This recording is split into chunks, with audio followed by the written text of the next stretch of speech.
Shalom. First and foremost, I want to give all of the praises and the glory to the Most High and His Son, Yahweh Bashem Yahushua Bashem Rakak Wadash. Double honor to the apostles of the great millstone that taught us what we know concerning this truth, Yahweh Bashem Yahushua Barakatham, to those that are pushing it, and as well as those of the household of this faith overall. And this your brother Laban at you again with another video in regards to what could very well happen geopolitically if Trump gets back into office. And what I'm talking about originates from this article over here. As John Bolton suggests, as it reads, U.S. will leave NATO if erratic Trump wins in 2024. And just to say a couple of things, I remember some time ago, Trump was sitting down, and this was at probably his last year of presidency. He was sitting down with the rest of the politicians, as I can quite recall, surrounding the EU. And he was also sitting down with the general of NATO, which was Stoltenberg. I forgot the guy's first name. And, Trump had some words for him. You could tell that Trump wasn't pleased with the general of NATO and as well as what was going on with some of the European countries, such as Germany getting their oil from Russia. And he didn't take too kind of that. And there was many other things that was going on at the time that he had a problem with concerning the EU. So it would make sense that his right hand man, which was at the time right along with him when he was in his presidency. So obviously he knows the attitude that Trump is going to take and express when he gets back in office. And this could very well be the case that he might very well leave NATO, which is prophetic indeed as well. So so let's get into it. John Bolton suggests U.S. will leave NATO if erratic Trump wins in 2024. Ex-National Security Advisor calls former boss irrational and criticized Republicans who support him on foreign policy. Ex-National Security Advisor John Bolton issued harsh remarks against his former boss and the leading 2024 Republican presidential candidate, saying that the U.S. will likely withdraw from NATO if Donald Trump wins the election.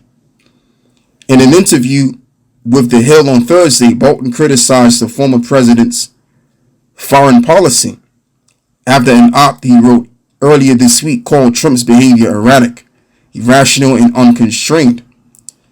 Donald Trump doesn't really have a philosophy, as we understand it in political terms, Bolton said. He doesn't think in policy directions when he makes decisions. He's certainly in the national security space.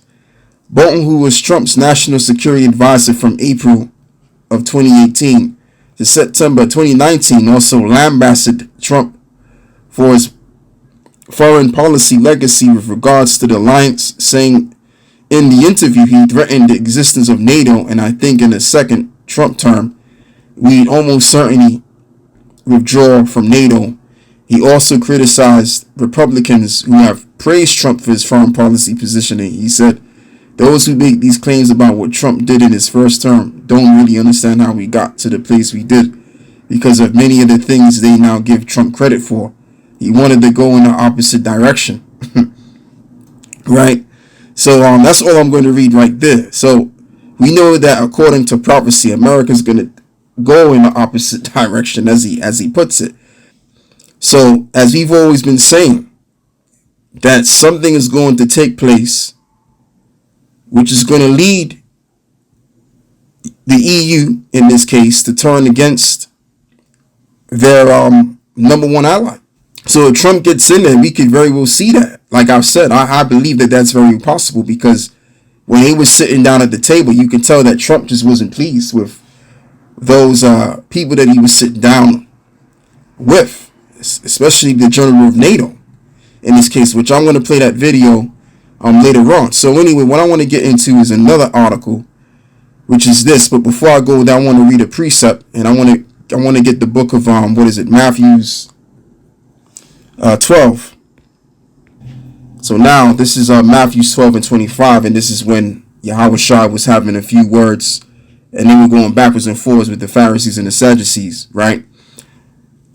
So let's read this. And Yahushua knew their thoughts and said unto them, every kingdom divided against itself is brought to desolation, and every city or house divided against itself should not stand. Verse 26, and if Satan cast out Satan, he is divided against himself, and how shall then his kingdom stand? So even though these words are shot at the Pharisees and all, but this very well applies to the world that we are under, because the world that we are under is governed by Satan himself and his minions.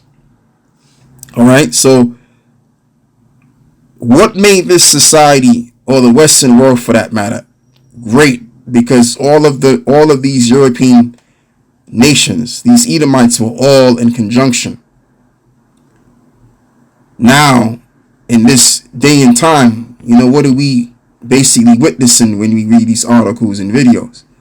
That basically the relation that American EU has, which is NATO in conjunction, is on bumpy roads. And as time progresses, it's just going to deteriorate.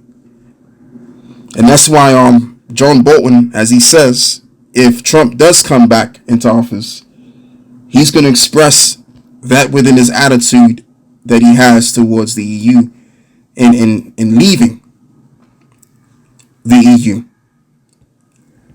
And then you have your breakup of NATO.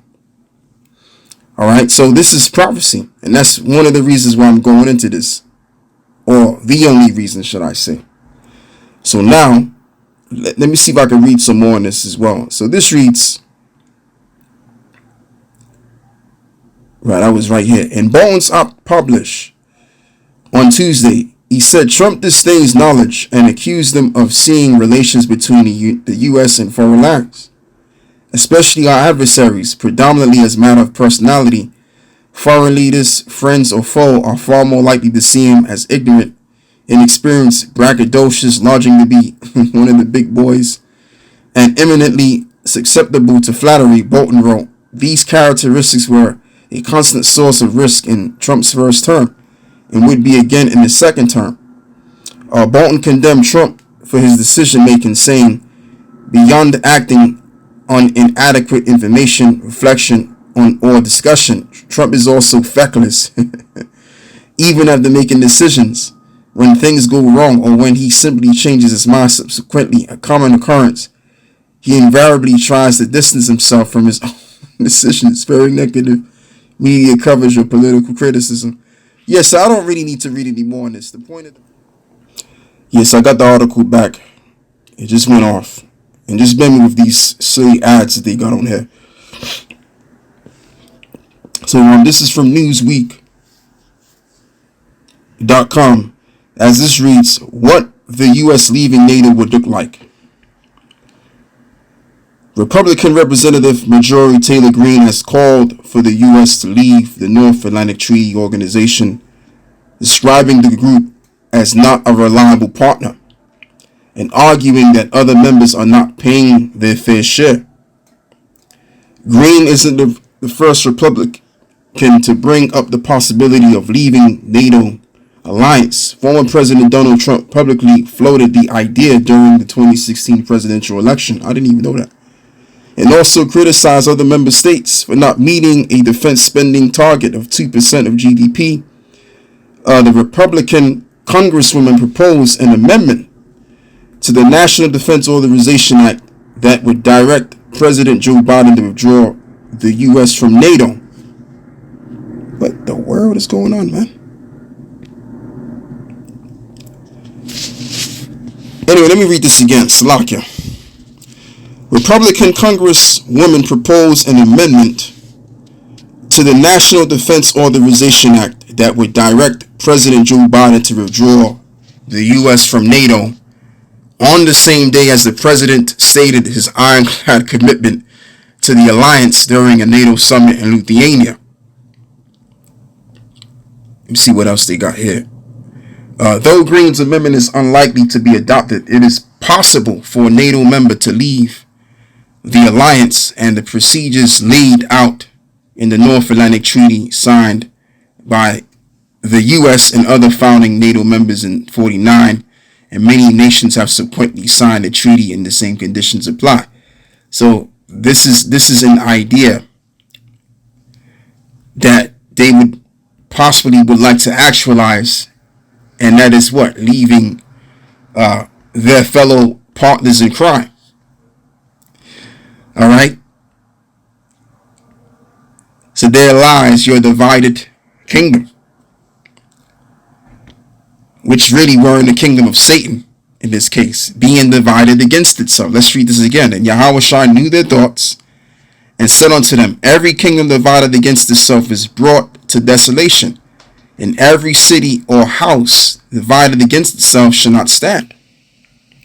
Because years prior they were tight connected together, a dominant force not to get in the way of. Now we're in a time period where we have the European nations, or even among themselves, have been divided. And then you have America saying, if Trump gets in office, that they want to depart, going all the way back to 2016, which I didn't even know that either. So the thought is in place that they would like to actually leave, like I've said, their partners in crime in this case, man. You know? So this proves that we're in the ending of this civilization, the revival version of Rome. Or you could also say the last leg of the Roman Empire. This proves it. Alright, so now let's go and get something else. And I mean, there's many more things to prove that we're in the ending of the civilization, but this is just one of them. So now let's get something else. Let's get the book of Mark, verse 13, Mark 13 and 8. So this reads, for nation shall rise against nation, and kingdom against kingdom, and there shall be earthquakes in divers places, and there shall be famine and troubles, and these are the beginning of sorrows. Let's go up a verse. Let me see what else we got here. Yeah, let's read verse 7. Let's read verse 7. And when ye shall hear of wars and rumors of wars, be ye not troubled, for such things must need be, but the end shall not be yet. So we are hearing about the third war, which is coming quickly. We're hearing rumors here and there. Articles are being brought out here and there. You know, words are being spoken, etc. But this society is still moving in effect, because there's other things that have to come to pass out of this book. For nation shall rise against nation, and kingdom against kingdom. And there shall be earthquakes in diverse places, and there shall be famines and troubles. And these are the beginning of sorrows. So in that time, because you have nations that have the mentality of blasting one another. And then you have the earthquakes coming across literally in diverse places. So this proves, just like I've said,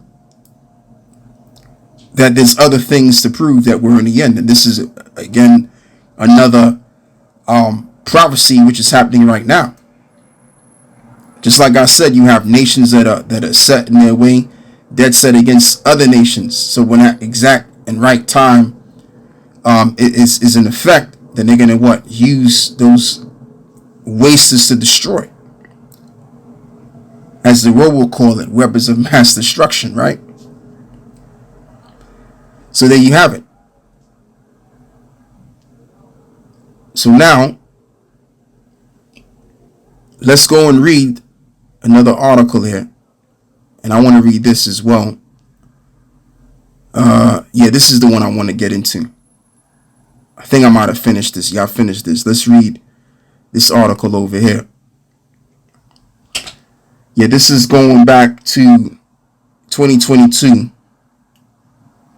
As it says, it was published on Friday the 22nd of April, 2022. And this reads, Trump boasts he told NATO members he wouldn't protect them from Russia. Former president called the threat a negotiation tactic, right?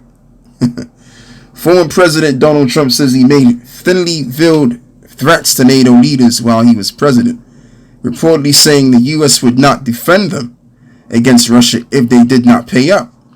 According to the Washington Post, Mr. Trump called the conversation during a Thursday appearance at an Heritage Foundation event in Florida. Another world leader said, does that mean that you won't protect us in case if we don't pay? You won't protect us from Russia? Was the Soviet Union, but now Russia. Mr. Trump said, I said that's exactly what it means. He claimed he was using the threat as a negotiating tactic. Now, if I said, no, I don't mean that, then why would they pay? So somebody had to say it. He said it. So in other words, what he's saying is kind of complicated when you actually read this. But what he's basically saying is that they got to basically invest for their protection.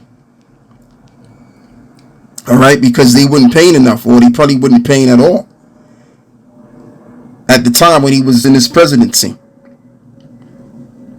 All right, and that's why at the table, Trump and Stoltenberg, he was agreeing with Trump that they need to invest more to get the protection that they need from America. Now, Trump was very well not pleased, even though he was agreeing with Trump, but Trump was still not pleased because what was going on probably geopolitically between their allies. So I just want to play this video so I can show you what I'm talking about. First of all, it's great to see you. I'm going to play 3 minutes in, and you'll see what I'm talking about. And we are going to discuss many important issues at the summit. Among them is defense spending. And we all agree that we have to do more. I agree with you that we have to make sure that allies are investing more. The good news is that allies have started to invest more in defense. After years of cutting defense budgets, they have started to add billions to the defense budgets. And last year was the biggest increase in defense spending across Europe and Canada in a generation. Why was that last year? It's also because of your leadership and because your clear message. And They won't write that. no, I have said it before, but the thing is that it really has. Your message is having an impact, and we are going to build on that to make sure that we have further increases. You initiated last year that all allies are going to develop national plans on how to spend more on defense. And based on these national plans, we now estimate that European allies and Canada will add 266 And if you notice too, looking at this video, everybody's got orange juice, as it looks to me. Maybe it's peach juice or something, man. But so just something that I have paid attention to, that I've analyzed. Anyway, let's play some more of this video. Dollars for defense from now until $20 billion until 2024. So this is really adding some extra money. It helps, and we are moving in the right direction. But we still have to do more, and that is what we're going to address at the summit later on today. Let me also add that strong NATO is good for Europe, but it's also good for the United States. The US military presence in Europe helps to protect Europe, but it also helps the United States to project power to the Middle East, to Africa, and I think also that the military cloud of Europe, the economic cloud, the political cloud, also is helpful dealing with Russia, and we look forward to the meeting we're going to have with President Putin, and I think that leaders are also looking forward to your thoughts about the meeting with President Putin later on. Well, I have to say, I think it's very sad when Germany makes a massive oil and gas deal with Russia, where you're supposed to be guarding against Russia, and Germany goes out and pays billions and billions of dollars a year to Russia. So we're protecting Germany, we're protecting France, we're protecting all of these countries, and then numerous of the countries go out and make a pipeline deal with Russia, where they're paying billions of dollars into the coffers of Russia. So we're supposed to protect you against Russia, but they're paying billions of dollars to Russia, and I think that's very inappropriate. And the former chancellor of Germany is the head of the pipeline company that's supplying the gas. Ultimately, Germany will have almost 70% of their country controlled by Russia with natural gas. So you tell me, is that appropriate? I mean, I've been complaining about this from the time I got in. It should have never been allowed to have happened. But Germany is totally... And that's why John Bolton said what he said. This is why he said and if Trump gets into office, he's going to have to leave. He's going to have to leave NATO, because NATO is basically in league with Russia. They're getting their gas supplies from Russia. So that's total disrespect, because it's like, here it is, we're helping you guys out. We're funding y'all, but y'all are going to the other side. And it's like, that's who we're at odds against. We're supposed to come together against the main enemy at hand, but here it is, some of these nations are going towards the enemy. Yeah? So this is the problem that he has, and that's why he's going to wind up having to leave NATO, according to John Bolton. We'll have to wait and see. We don't know. They might still be in contact with each other, but it's looking promising that could very well be the case, though. You know? And as you saw in the video, he had some words for him, and he didn't have a good attitude towards the general at all because of what's happened, as he explained. So now what I want to do is I want to get the book of Isaiah 19, and we're going to read verse, we'll begin by reading verse 1. The burden of Egypt, behold, the Lord rideth upon a swift cloud, and shall come into Egypt. And the idols of Egypt shall be moved at its presence, and the heart of Egypt shall melt in the midst of it. So there was a time when the Lord did enter into Egypt, but as explained here in verse 1, these things didn't really happen. Okay, now what did happen in ancient Egypt? The Lord was in the midst, but there was plagues that were being brought upon the people of Egypt.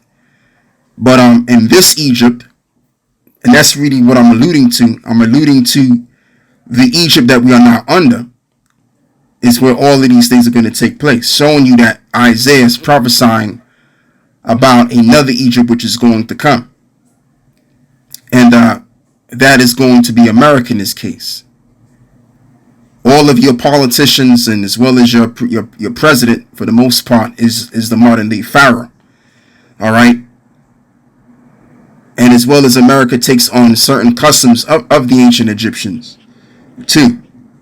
And they apply it. Verse 2. And I will set the Egyptians against the Egyptians, and they shall fight everyone against his brother, and everyone against his neighbor, city against city, and kingdom against kingdom. And even as it stands, even amongst American people, there's a division.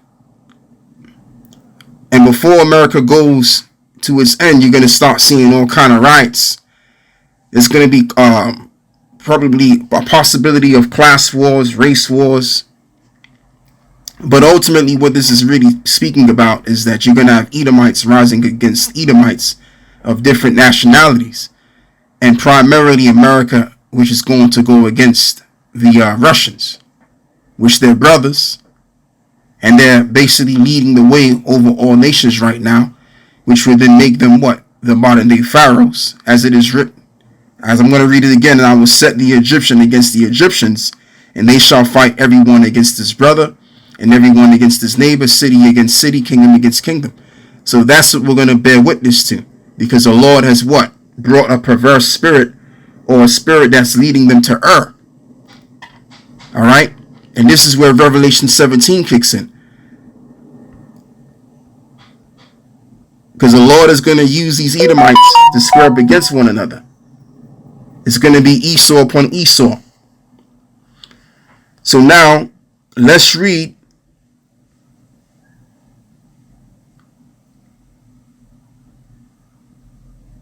verse 16. Revelation 17 and verse 16. And the 10 horns which thou sawest upon the beast, which the beast is Rome, these shall hate the whore is America, which is old daughter of Babylon, and shall make her desolate and naked, and shall eat her flesh, and burn her with fire. So what does it mean that they're going to eat her flesh? Is it literal? No. It's talking about the nukes that are going to be used against this nation. That's why it says, and burn her with fire, because it's going to take the nuclear missiles that's going to do that job. And decimating the city, turning it to a desert, as it is written in the book of Isaiah 34, and I believe it's Isaiah 13 as well. All right. And for the Most High put it in their hearts to fulfill his will and to agree and to give their kingdom unto the beast until the words of God should be fulfilled. So that's why this society is still standing now, because the words of the Lord haven't been fulfilled yet. So once all of the words of the Lord have been fulfilled, including the MOTB, then this place is going to get burned on fire. That's why you have those angels holding back the destroying winds. And as well as you can't forget, because of the sealing of the election, 144,000. So all of these things are going to come to pass. And then, after all of that's said and done, then the fire is going to wet up America. Their allies are going to do that job, and as well as their foes are going to do that job. And every nation is going to be geared towards shooting their missiles or their weapons of mass destruction onto her. And there shall be no more of her. And this Roman system is going to be out. And in the midst of this war, the Lord is coming back to deliver his people from the nuclear destruction, which is the second death. All right. So now, that's all I have to say for this right here. I want to give all of the praise and the glory to the Most High and the Son, Yahweh B'Shem Shai, B'Shem Rakah Kwadash. And with that, I am out. Shalom.